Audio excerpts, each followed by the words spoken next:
We saw you with Diddy first. Yes. How come you signed to Wayne? I signed to Wayne because I had a song called Holla At A Player. And at that time, I had just got out my deal with Universal. So I think my management that I had at the time, I don't think they wanted to sign me to Puff. I think they wanted to prove to Puff that they could do it without just coming to him like, yo, just give us a deal. You know what I'm saying? They had a great relationship with him, but I think they wanted to prove we can go do something with Millz. We could build him from the ground up. Because at first it was my son. I wasn't the one. Right. Mice got locked up. Mice got locked up, and it was like, then they went with somebody else. And then I was like waiting in line type shit, just going through the ranks. So by the time it got to that point, it was like, we could probably do this on our own. Like I told you, Clark tried to give Tone $100,000 for me. I was looking at Tone like he was crazy in the middle of all them bathing apes in Clark basement. But this is where it was at. It was like, nah, we got this. We want to do this. We believe in Jay. You know what I'm saying? So they wasn't really trying to take me to Rough Riders or Bad Boy or this or that. It's like, nah, let's go get a bag from Warner Brothers directly. Where you ain't got to build something. Let's go get a bag from Universal directly. Let's go. You know what I'm saying? So the Wayne thing came from, I didn't have a situation. I was just in Harlem, just recording. I had a song called Holla At A Player. But it had been on the radio for a while. But mind you, I don't got no deal. So I'm getting spins on a record with no budget. Like, it's just like the relationships I got, they playing it. Mm-hmm. I'm smart enough to know there was a time where I had a budget that was being spent on my records and DJs wasn't playing it. So if I got niggas playing the record that I did in the crib with it's not even really mixed right, but I just did a clean on it, sent it to my man at allhiphop.com, and he put, all that shit you do. And then I hit Wayne, he had did Bring It Back for me. Browz did that. He had did the Bring It Back remix, him and Fab, shout out to them. I remember that record. He did the Bring It Back remix, and I remember he did it for free. And at that time, he did it like, I was like, this is when he was doing like 360-something verses in the year. So I remember I hit him and I was like, yo, I want to send you this record, blah, blah, blah. So he ended up doing the record, and I ended up asking him when he gonna be in New York. And make a long story short, he put me on a flight to Miami. Never listened to no music. He didn't want to hear no music. He was like, bro, I just fuck with you. You know what I'm saying? Like, I seen enough. Like, I seen the battles. Like, and then we was already on the same label. Like, I was on Universal and he was on Universal. So when I left, it was like, oh, you ain't signed no more to the label? I bet. You want to fly out tomorrow? And it just went from there. And that's why I always say, yo, Wayne did shit for me that nobody else ever did for me. So I can't look at Wayne in a way like, oh, because he didn't put a solo album out on me, he ain't do no right by me. Or he didn't, you know what I'm saying? Like, do you feel like you played a role in whether that happened or not? Whether what happened? Like an album not coming out? Came out? Probably. I can't sit up here and say everything was Wayne's fault or this person's fault. It's like a collective thing. Like, some shit that went wrong might have been their fault.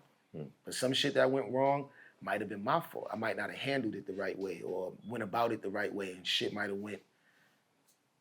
You live and you learn. You know what I'm saying? Right. You got to remember, that was my first time being a part of anything that big. That Young Money shit was like, that shit was like being a part of a boy band. Like, like sometimes, like running from, running in through hallways and hotels and shit like that. You go on, you put it on one station you on, and then you be like, put on another station, and it's on the same song, just on a different verse at the same time. At a certain point, Young Money like took over everything. Yeah. So shout out to everybody that was there, a part of that Young Money run too, man. Being there was just, I had to be nuts. Yeah, I learned a lot of shit from Wayne, man. If any nigga ever been around Wayne, they'll tell you they learned some shit. Probably never even speak on it, but they'll tell you they learned some shit. Who had the greatest work ethic? Wayne. Not even just in Young Money, probably in the world. And I work. Like, I work, my nigga. Like, I drop my daughter off at school. She there at 7:50. I don't take no naps. I'm just up. I'm walking around the complex, just thinking this shit. You know what I'm saying? Like, that's how Wayne is, bro. It's amazing, though. Like, because as great as Wayne is, I'm pretty sure, like, watching you battle was probably like, yo. Yeah, you wanna know some wild shit? The nigga Millz, Wayne used to tell me, man, I don't know how you do that shit. I could never do that shit. That's I used crazy be to like, hear, right? It's crazy to hear. I used to be like, my nigga, you serious? It's crazy to hear. I've heard that 100 times He on said this all show. that, I can't, all that in the moment, off the freestyle. I like to put my shit together. I used to be like, Wayne, you could definitely do this shit, bro. Right. But I think that's the respect that he has for battle rap. Right. Like, you might think I could do it, Millz. I don't even want to try that shit. Right. I love the way y'all do that shit. Like, he'll look at battle rap and be like, ooh, that ain't. I'll be like, Wayne, you'll kill that nigga, man. Right. Thinking that shit was fire. That shit was bad. but to him, it's like, I might, I don't know if I could have delivered it like that on the stage, a cappella. Like, I'm performing songs I wrote. Like, and he being real. Like, you be like, damn, bro, you don't think you could? No, Wayne has bars that's like Real G's moving silence like lasagna. Bro. I remember Wayne. Bro, I was he cursed me out. I was like, Tune, I don't get it. He had just came home from jail. He had a composition book of raps, like wild raps. He was like, Millsy. I remember he cut the shit off in the Hit Factory. It was wild niggas. And he was like, Millsy, out of all these niggas in the room and rap, you don't get it?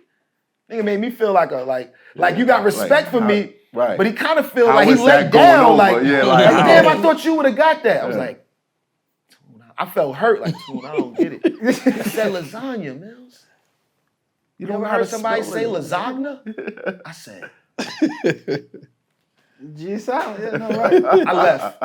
You left? I felt so fucking stupid, man. He said, call me an Uber. I remember he hit me It's time like, to yo, go. he's like, yo, Millsy, where you in? I said, I'm at the condo, bro. I left. I said, that shit fucked me up, bro. That's when I was like, nah, this nigga. That might be the dumbest, simplest thing. Niggas like, that's what it was? No, I knew he was nice. That's when I realized, oh, his mind worked different. Cause that's some simple shit, bro. But that might be one of the best punchlines, metaphors, whatever I ever heard in my life, my nigga. That and put a quarter in your ass because you played yourself. When I was a kid, like I used to play video games. Put a quarter in your ass. I was like, oh, you play. Cause my uncle used to say, nigga, you playing yourself, man. Nigga, you playing yourself. Oh, I know you put a quarter in the video game, so put it. Quarter in your ass. Oh, Big Daddy Kane is Kane. nice. That nigga got 4 verses on the motherfucker. I was like, that nigga so ill, he did 4 verses on Smooth Operator. It's crazy. 4. Nigga, in 88 trying to set it straight, you giving a nigga 4 verses? Telling them how smooth you are? Kane was that nigga. Look, Oh, shit. Back when niggas was repeating the first verse as the third, that nigga said, nah, I got 4 of them things. Kane. All right, but before I get up out of here, man, who your favorite 5 Brooklyn rappers? Brooklyn only? All right. Look, he ready to fight. This Hoffa, trapper turn smack rapper. Only smack rapper that you know is smack rapper.